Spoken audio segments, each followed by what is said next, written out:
Nouveau numéro de décryptation New Info. Bonsoir et merci de nous rejoindre. Le président américain Donald Trump a annoncé une vaste série de droits de douane qui affecteront des dizaines de pays et menaceront d'avoir un impact majeur sur le commerce mondial. Ces mesures qui prendront effet d'ici la semaine prochaine comprennent une taxe minimale de 10% sur tous les produits entrant aux États-Unis. Mamadou Diouf, bonsoir et bienvenue. Merci. Bonsoir Charlotte.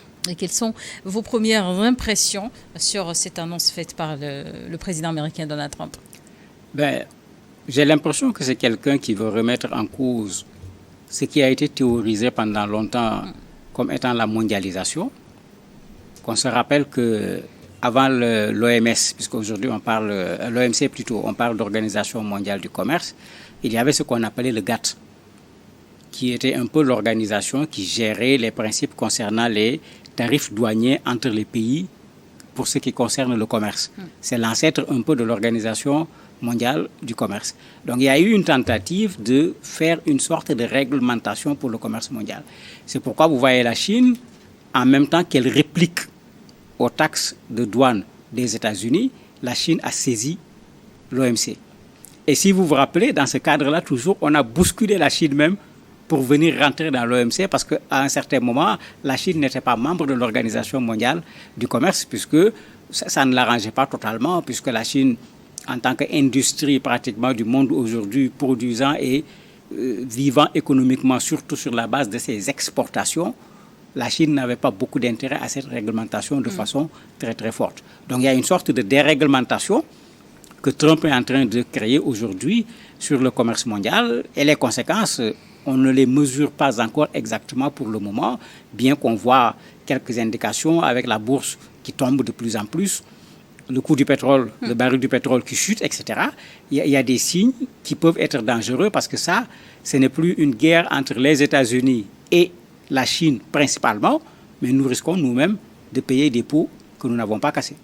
Imposer une taxe minimale de 10% sur tous les produits entrant aux États-Unis. Ce qui est sûr, ces mesures touchent un grand nombre de pays. Oui, ça touche un grand nombre de pays et en fait, ça touche tout le monde puisque le 10%, c'est à la limite, si on peut l'appeler ainsi, c'est la taxe de base.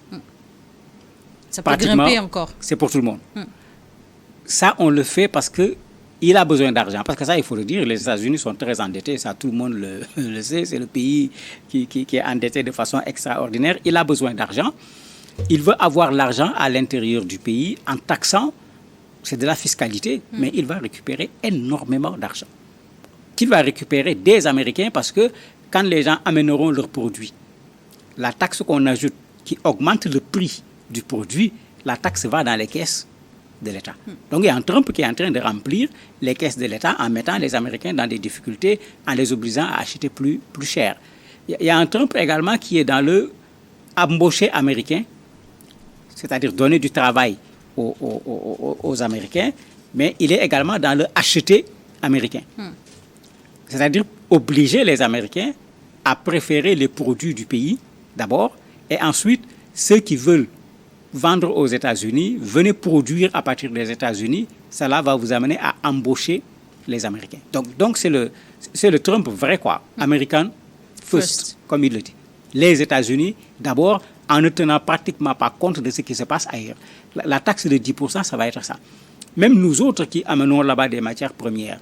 Justement, on se demande, mais où en est l'Afrique? Comment est-ce que cette décision pourrait également affecter l'Afrique? Mais l'Afrique va être affectée à deux niveaux. Le premier niveau, c'est l'AGOA. On avait une facilité qui nous permettait d'échapper aux droits de douane, à tout un an, parce que faire rentrer un produit aux États-Unis, c'est très compliqué.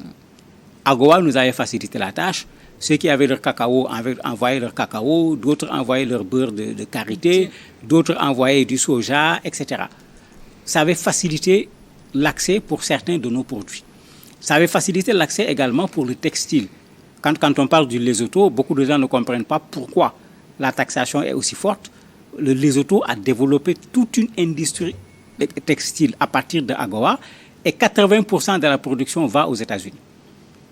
Alors que la méthode Trump consiste à regarder qu'est-ce que tu fais rentrer chez moi, qu'est-ce que les États-Unis font rentrer chez toi, ce qu'on appelle la balance commerciale.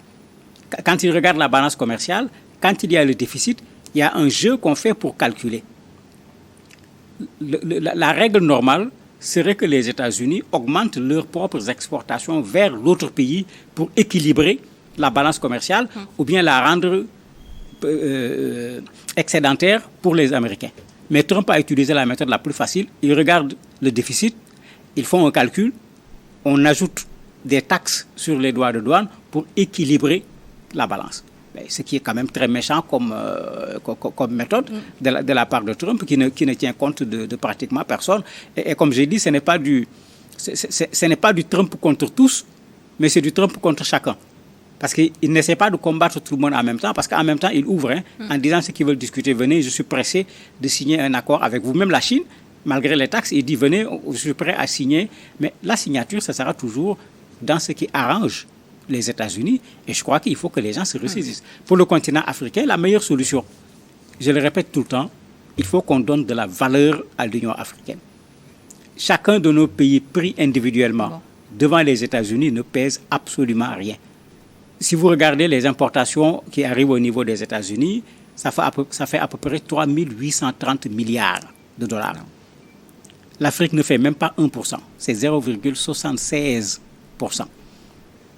Si tous ensemble on fait 0,76%, ben imaginez si chacun d'entre nous disait qu'on va faire comme la Chine, on va faire la guerre contre les États-Unis, si vous taxez, nous allons taxer, mais il est clair que c'est un affrontement où nous, on part perdant à l'avance. Et cette politique Trump affecte considérablement les relations commerciales entre les États-Unis et les grandes puissances, notamment la Chine, voire l'Europe. Oui, pour la Chine, il est bon de voir ce qui se passe. Il y a un déficit commercial qui est là, qui est important. Et qui ne diminue pas, mais qui augmente chaque année. Trump veut l'arrêter d'une façon qui, je dirais, n'est pas loyale, parce qu'il faut appeler ça comme cela.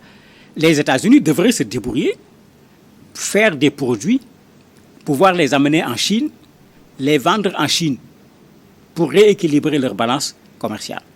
Mais le déficit est grand. Parce qu'entre les États-Unis et la Chine, les échanges commerciaux font à peu près 530 milliards de dollars. Sur ces 530 milliards de dollars, les importations chinoises font 400 milliards de dollars. Le déficit, il est là, il est évident, il est extrêmement clair. C'est ça que Trump essaye de combler avec ce que j'avais dit tout à l'heure. C'est pourquoi la Chine est taxée de façon aussi forte. L'autre élément, c'est que en termes de produits textiles, je parlais tout à l'heure du Lesotho, mais avec la Chine, c'est la même chose. Textile plus vêtements, ce n'est pas les pays africains seulement qui sont envahis par les textiles et les vêtements chinois. Aux États-Unis également, c'est exactement la même chose. Trump veut relancer ses propres usines avec les textiles et autres. Mais pour pouvoir le faire, il faut pouvoir concurrencer les produits chinois. Puisqu'il est difficile de les concurrencer directement sur le marché, il fait ce qu'on appelle du protectionnisme. Il protège le marché américain par rapport aux Chinois en rendant plus difficile l'accès aux produits chinois sur le marché américain, en les rendant plus chers sur le marché américain pour en quelque sorte tordre le bras aux citoyens américains qui veulent acheter chinois pour qu'ils achètent plus cher, sinon qu'ils viennent acheter directement américain. Est-ce que ces stratégies ne risqueraient pas finalement d'être perçues comme de l'isolationnisme économique? Ce n'est pas encore de l'isolationnisme parce qu'il ne dit pas non. Mais il veut que la balance commerciale soit équilibrée, soit en faveur des États-Unis. C'est ce qu'il fait avec la Chine, c'est ce qu'il fait avec l'Union européenne de façon générale, où ils sont à 20%, ce qui est quand même assez fort comme taxation. La Chine, vous avez vu la dernière décision de Trump, il est parti à 104%. Mais la Chine a déjà répondu. La Chine a quitté son 34%, la Chine est allée à 84%. Mais quand chacun a réagi, vous avez vu, les bourses ont encore chuté. Parce que ce qui va se passer à ce rythme-là, le commerce mondial, le volume va diminuer. Justement, est-ce que ces représailles des pays touchés ne risquent pas encore de plonger ces pays où la dynamique actuelle dans une nouvelle guerre commerciale à grande échelle? On est pratiquement déjà dans la guerre commerciale. Trump n'utilise pas l'expression, mais c'est carrément une guerre commerciale. Et elle était là contre la Chine depuis fort longtemps. Rappelez-vous tout ce qu'on a mis comme entrave sur Huawei aussi bien chez les Occidentaux que chez les Américains. Parce que si vous regardez, les Occidentaux ou les Européens règlent leurs problèmes et ils ne parlent pas de la Chine. Parce que de la même manière que les Américains craignent la Chine, les Européens également craignent la Chine pour les mêmes raisons. Quand d'un point de vue technique, ils ne sont pas capables de produire mieux que la Chine, on dit non, si vous laissez passer cet instrument chinois, ils vont en profiter pour faire de l'espionnage, ramasser nos éléments d'information, alors que la réalité, c'est que les Chinois, pas comme on le voit en Afrique où on dit que le produit chinois n'est pas bon, ils font de très bons produits. Tout comme ils font des produits pour ceux qui ne veulent pas payer cher. Mais ils font de très bons produits qui aujourd'hui perturbent les marchés occidentaux, perturbent également le marché américain. Et vu les conditions de travail en Chine, mais ils peuvent le vendre sur le marché à un prix que les autres ne peuvent pas. Et sur ce plan-là, Trump a en partie raison. Parce que si tu veux aller investir en Chine, on applique presque cet isolationnisme dont vous parlez, mais ce n'est pas toujours quand même de l'isolationnisme, mais ils appliquent ce qu'ils appellent la préférence nationale. Donc quand tu veux t'installer, on ne te favorise pas, on favorise les Chinois. Ce qui pour moi est tout à fait normal. Et les pays africains doivent également penser à le faire en tant qu'Africains ensemble. Qu'il y ait une préférence africaine. S'il y avait cette préférence africaine, quand il y a des secousses au niveau de l'économie mondiale, nous allons ressentir plus faiblement cette secousse. Mais imaginez, le commerce interafricain est à 15%. Tous les pays africains réunis, nous sommes à 15% de commerce intra-africain. Tout le reste, on l'a avec l'Europe, avec les États-Unis, etc. Ça fait que s'il y a cette guerre sur le plan commercial, on va le ressentir. Est-ce que vous pensez que la ZLECAf, par exemple, pourrait aider à corriger cette tendance? Mais c'est un des rôles de la ZLECAf. Au lieu que notre économie soit une économie extravertie, tournée vers l'extérieur du continent africain, qu'on fasse en sorte que cette économie se tourne vers le continent africain, que les Africains achètent africains. Mais si on parvient à le faire, nous nous renforçons d'un point de vue économique puisque l'argent ne quitte pas le continent africain. C'est la première chose. La deuxième chose, si on le faisait comme il se doit, quand ces secousses-là arrivent, les conséquences vont être extrêmement faibles. Mais aujourd'hui, les conséquences risquent d'être fortes. Parce que des pays comme l'Angola, comme le Nigeria, vendent par exemple vendaient du pétrole aux États-Unis. Trump est en train de faire du pétrole sur place. Mais ces pays vont devoir chercher de nouveaux débouchés pour leur pétrole parce que les États-Unis n'en prendront pas autant. Sans compter qu'avec la taxe américaine, leur marge bénéficiaire va tomber. Alors que tous ces pays, le plus souvent, le budget du pays est fortement tributaire de la vente du pétrole. Mais en ce moment, vous voyez immédiatement la conséquence sur un pays où le budget est réduit presque automatiquement de 10% sur la partie de pétrole parce que vous payez ces 10% pour faire entrer le pétrole au niveau des États-Unis. Est-ce qu'il n'y a pas de risque que cette nouvelle politique économique de Donald Trump puisse avoir créer des répercussions sur le marché américain, voire sur l'économie locale? Mais les répercussions sont déjà là. Les Américains qui aiment certains produits extérieurs, le vin qui vient d'Europe par exemple, l'huile d'olive qui vient d'Espagne, etc., ces gens sont allés dans les magasins pour faire des stocks. Puisque ces produits sont déjà sur le sol américain. La décision de Trump ne peut pas s'appliquer à ces produits qui sont déjà sur le sol américain. Mais les prochains produits qui vont arriver, au moins le prix augmentera de ce 10% qui est la taxe de base. Ben, si c'est un produit européen, ça sera le 10% plus le 20% qu'il a ajouté au niveau des taxes au niveau de la douane. Vous allez acheter ces produits plus chers. Si vous regardez, les gens sont allés dans les magasins américains pour se dire, bon, ceux qui en ont les moyens sur 6 mois, voilà, je devais acheter des habits pour mes enfants, je devais acheter ceci, je devais acheter cela. Je l'achète, je viens déposer chez moi en attendant parce que c'est sûr que ces produits vont augmenter. Parce que la guerre ne se fera pas à l'extérieur seulement, elle se fera à l'intérieur. Parce que les Américains vont devoir acheter des produits venant de l'extérieur beaucoup plus cher. Et nous, Africains, c'est là où ça nous regarde parce que si on augmente les prix, le nombre de personnes qui achètent va diminuer. Si le nombre de personnes qui achètent diminue, ceux qui produisaient vont produire moins.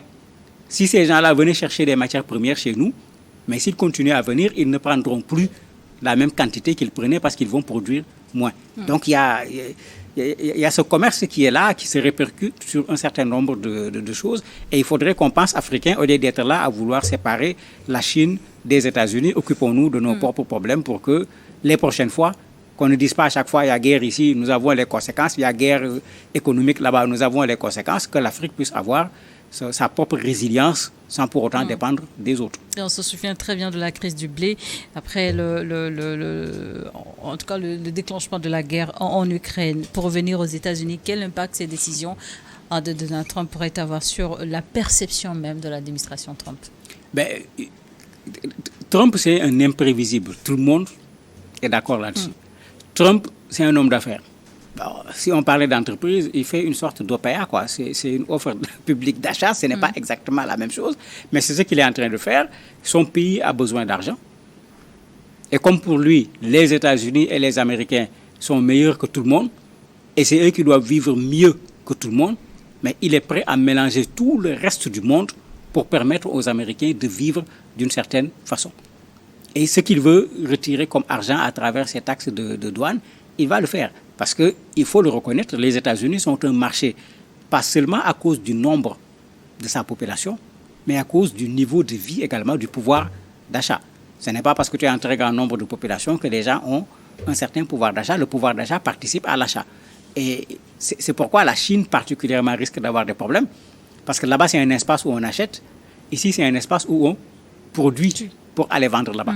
Et c'est pourquoi vous voyez les Chinois se battre parce qu'ils savent que perdre ce marché risque de leur créer des problèmes parce qu'il va falloir détourner ces produits vers d'autres marchés, alors que sur les autres marchés, le pouvoir d'achat n'est pas le même que celui des États-Unis. Et des impacts éventuels sur les relations internationales? Mais, bien sûr, il y aura des répercussions puisque, quoi qu'on dise, dans tous nos pays, quand tu veux déstabiliser un pays, la voie la plus rapide, c'est de créer des problèmes sur le plan économique. Les gens vont se révolter, les entreprises vont diminuer les emplois, on dit on ne marche plus, on a produit mais on ne vend plus, il y a la surproduction qui est là, soit on suspend les emplois pendant un temps, après on fait carrément la déflation, on dit aux gens de partir parce qu'on ne peut plus payer toutes ces personnes. Mais si ça va jusqu'au bout, mais Trump risque de créer beaucoup de problèmes. Et il risque d'en créer même aux États-Unis parce que, comme le disent les spécialistes, une guerre commerciale, il n'y a pas quelqu'un qui gagne et quelqu'un qui perd. Merci, Mamadou Diouf, d'avoir accepté notre invitation. Merci à vous également de nous avoir suivis sur Niveau d'Info.